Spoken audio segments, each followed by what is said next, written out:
OpenAI just released GPT-5.2, and it's not what you think.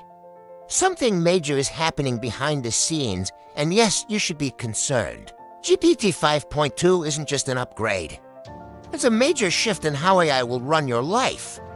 OpenAI says it's more accurate, better at reasoning, and capable of handling full professional workflows.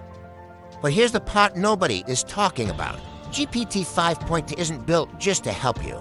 It's built to replace a huge part of knowledge work. This model can draft legal documents, analyze reports, write code, and manage multi-step tasks from start to finish. Faster, cheaper. 24/7, so the concern isn't the model itself, it's what companies will do with it.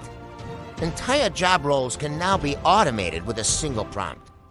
And here's the scary part. This is a race, and when tech companies race, safety slips, AI systems still leak data. They still hallucinate, and they can be exploited. Now imagine those weaknesses in a model powerful enough to handle professional work. GPT 5.2 changes the game, not because it's smarter, but because it pushes our world into automation faster than we're ready for. If you want real breakdowns like this on the future of AI, automation, and tech, hit subscribe. We're entering a new era, and you deserve to understand it. This is Tech Coterie. Stay curious and stay aware. Goodbye for now.